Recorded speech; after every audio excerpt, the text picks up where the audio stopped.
Hello guys, welcome to my channel. आज की video में हम डिस्कस करेंगे हमारा chapter number 2 of numerical methods, that is simultaneous linear algebraic equations. इसमें हम देखिए, जैसे कि नाम से ही पता लग रहा है, हमारे पास इक्वेशंस होंगी कुछ इस तरह कि जो पावर होगी, यानी वेरिएबल की जो पावर होंगी वो क्या होगी, 1, यानी लीनियर इक्वेशन होगी। अलजेब्रिक x1 xyz वेरिएबल्स होंगे हमारे पास, साइमल्टेनियस साथ में वेरिएबल होंगे। जैसे कि हमारे पास कोई इक्वेशन है ax1 plus bx2 plus cx3, इस तरह से, ठीक है। दो से ज्यादा वेरिएबल होंगे यहाँ पर, बट इक्वेशन लीनियर होगी, यानी जो पावर होगी वेरिएबल की वो क्या होगी, 1, ठीक है। और हमें क्या करना है, इन्हीं लीनियर इक्वेशन को सॉल्व करने के लिए बहुत सारे मेथड्स हमारे पास होते हैं, और इस चैप्टर में हम डिस्कस करेंगे। इस चैप्टर में हमारे पास 5 मेथड है, जिनमें से फर्स्ट मेथड है जो कि आज हम करेंगे, गॉस एलिमिनेशन मेथड।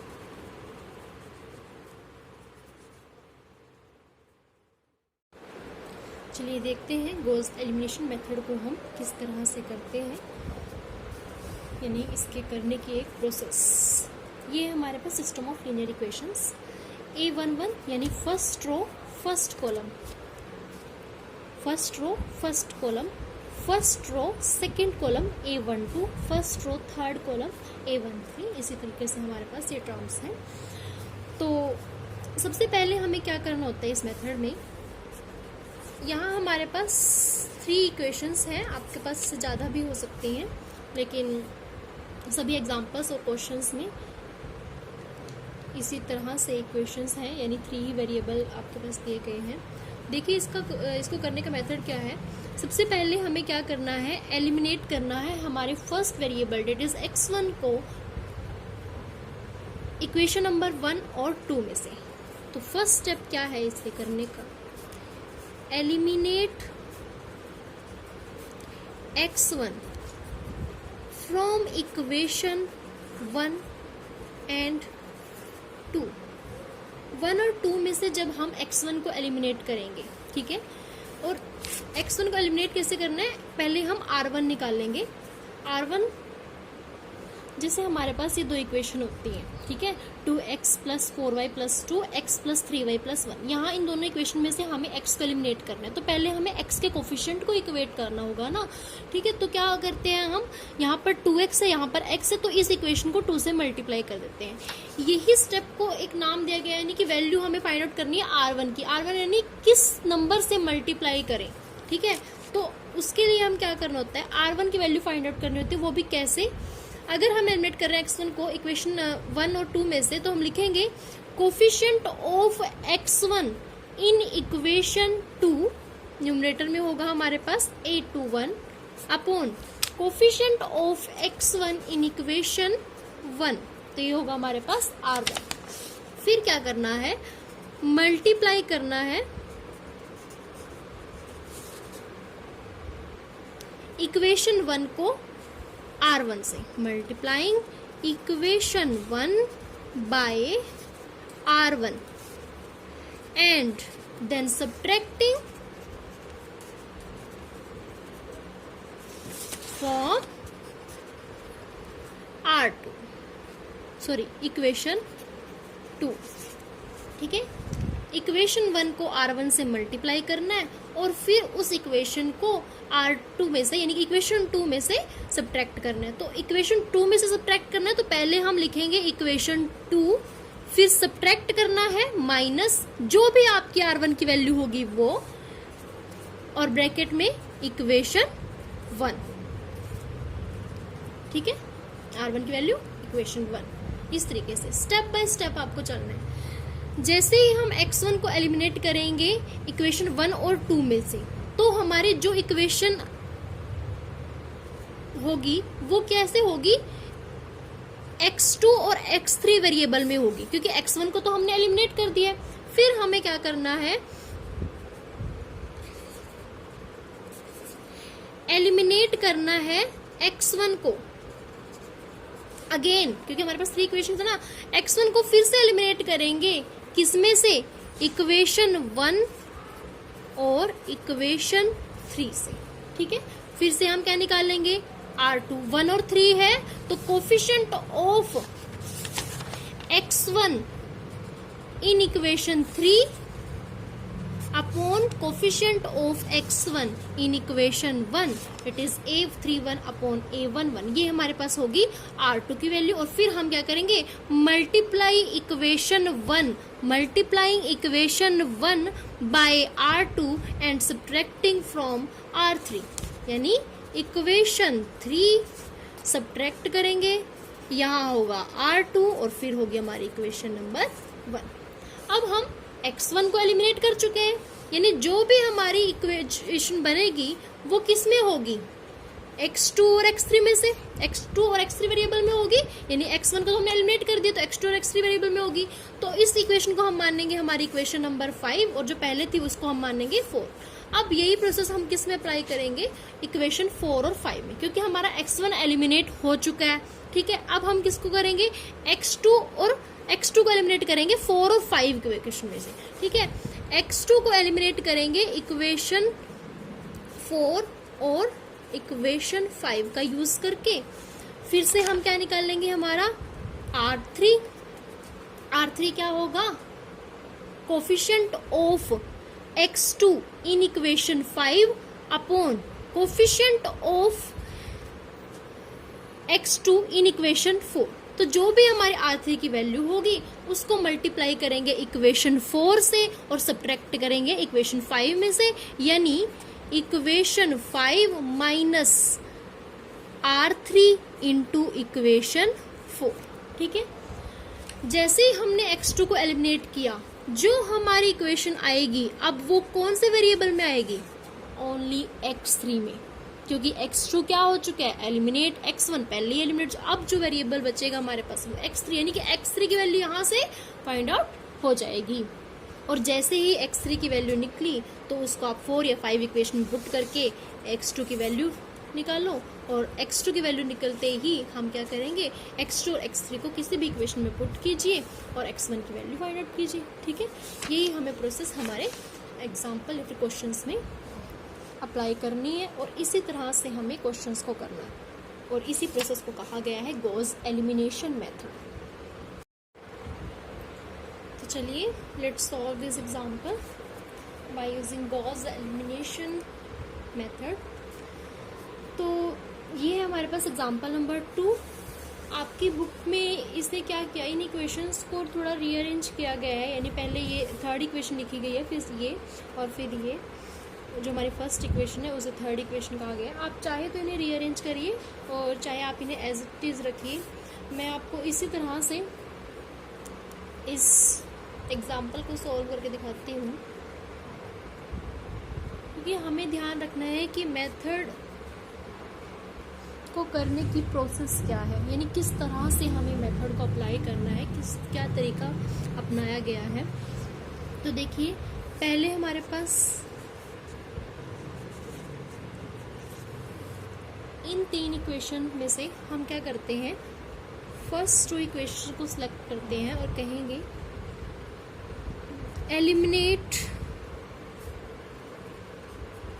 हमारा first variable it is x1 from equation 1 and 2।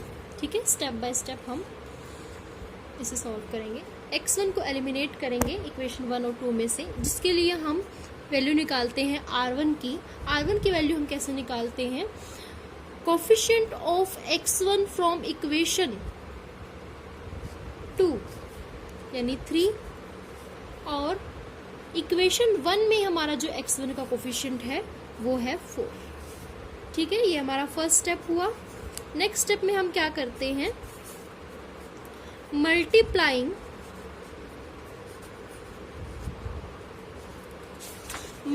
करेंगे किसको, इक्वेशन 1 को किससे, बाय R1 यानी 3/4, और फिर क्या करेंगे, एंड सब्ट्रैक्टिंग, सब्ट्रैक्ट करेंगे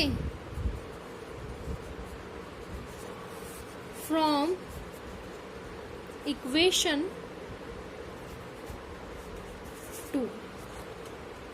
ठीक है, इक्वेशन 1 को 3/4 से मल्टीप्लाई करेंगे और जो इक्वेशन आएगी उसको हम इक्वेशन नंबर 2 में से सब्ट्रैक्ट करेंगे। यानी कि सब्ट्रैक्ट किस में से करना है, इक्वेशन 2 में से। तो हम क्या करेंगे, पहले इक्वेशन 2 लिखेंगे। इक्वेशन 2 क्या है हमारी, 3x1 plus 4x2 plus 2x3।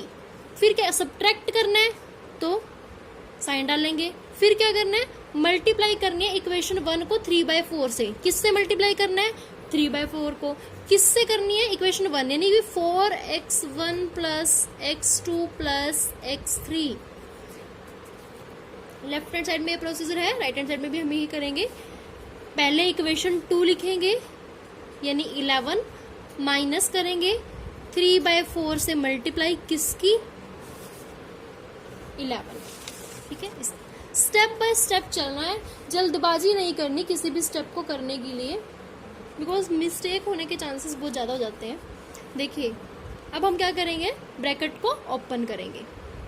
3x1 plus 4x2 plus 2x3 minus 3/4 की मल्टीप्लाई 4x1 से, तो क्या होगा 3/4 मल्टीप्लाई 4x1, तो 4 से 4 कैंसल, तो क्या होगा 3x1।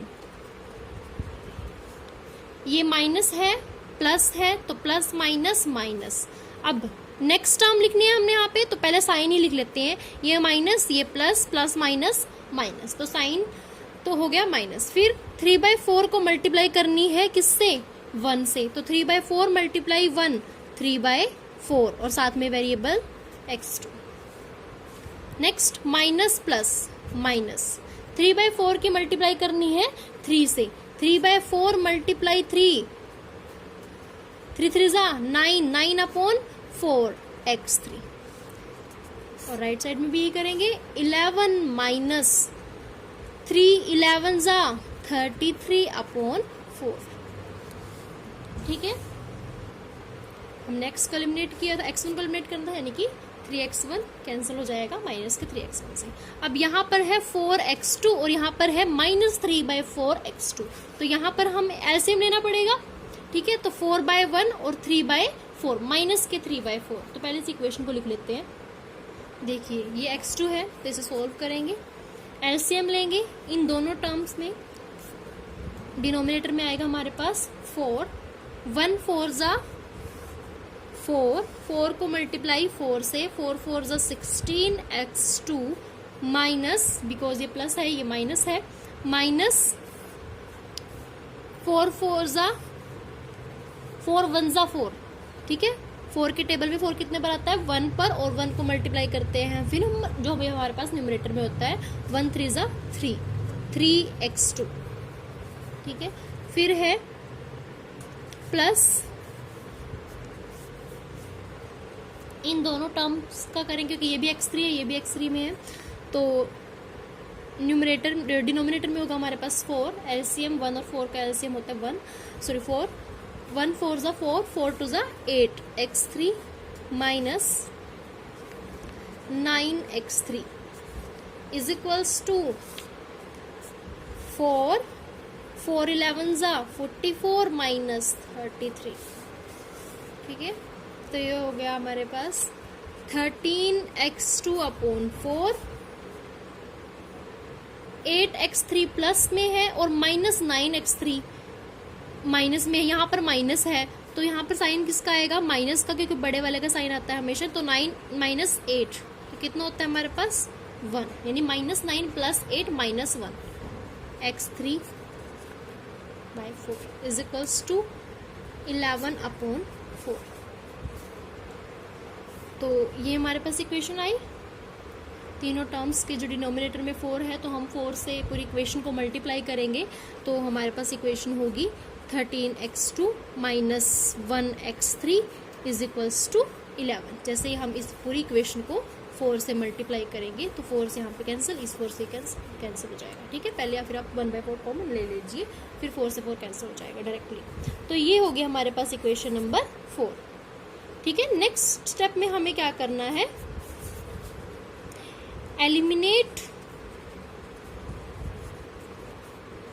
x1 from equation 1 and 3। तो अब हम R2 की वैल्यू फाइंड आउट करेंगे। R2 की वैल्यू कैसे निकालते हैं, 1 और 3 इक्वेशन हम यूज कर रहे हैं। देखिए, coefficient of x1 in equation 3 upon coefficient of x1 in equation 1, यानी 2/4। R2 is equals to 2/4, that is 1/2। तो लिखेंगे मल्टीप्लाइंग इक्वेशन 1 बाय R2 यानी 1/2 and then subtracting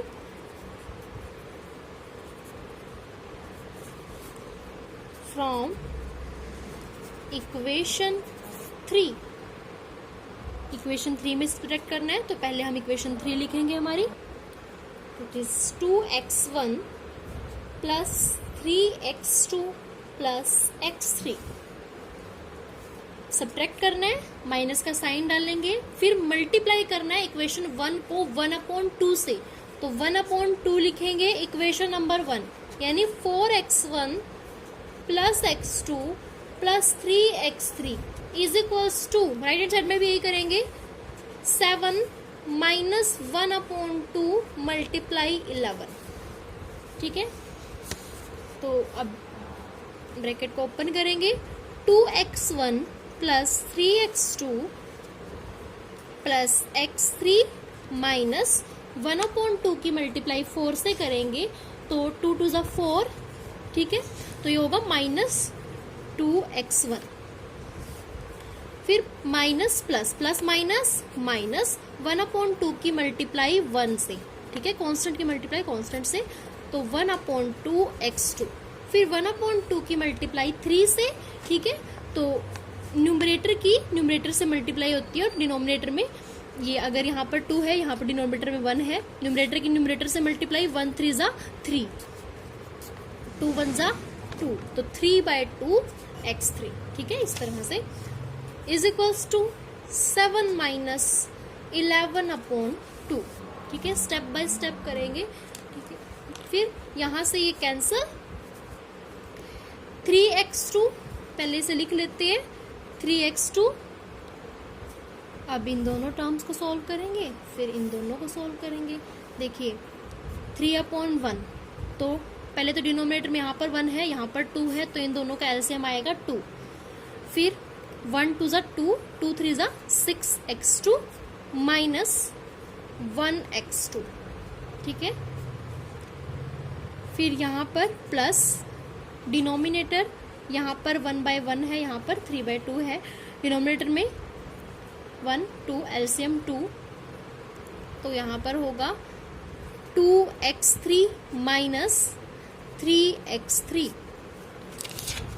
is equals to, LCM होगा 2, 14 माइनस 11। ठीक है, ये होगा 5x2/2, माइनस के 3 है, प्लस के 2, तो माइनस के x3/2, 1x3 लिखिए या फिर x3 इज इक्वल्स टू 3/2। तो इस इक्वेशन को हम किस तरह से लिख सकते हैं, अगर हम इस इक्वेशन में से 1/2 कॉमन लेते हैं और फिर उसको 2 से मल्टीप्लाई करेंगे, तो इक्वेशन हमारी होगी 5x2 minus x3 is equals to 3। Equation number 5। ठीक है, अब नेक्स्ट स्टेप में हमें क्या करना होता है, जो हमारी इक्वेशन नंबर 4 है, it is 13x2 minus 1x3 is equals to 11। यह है इक्वेशन नंबर 4। इक्वेशन नंबर 5 है 5x2 minus x3 is equals to 3। अब इन दोनों इक्वेशंस में से हम हमारा second variable that is x2 को एलिमिनेट करेंगे। तो लिखिए eliminate subtracting x2 from equation 4 and 5 यानी R3 कैसे निकलेगा हमारे पास? Coefficient of x2 in equation 5 upon coefficient of x2 in equation 4। R3 की वैल्यू होगी हमारे पास 5/13। तो अब क्या करते हैं नेक्स्ट स्टेप में? मल्टीप्लाइंग इक्वेशन 4 बाय R3 यानी 5/13 and then subtracting from equation 5th। Equation 5th में सब्ट्रैक्ट करना है तो पहले इक्वेशन 5th लिखेंगे।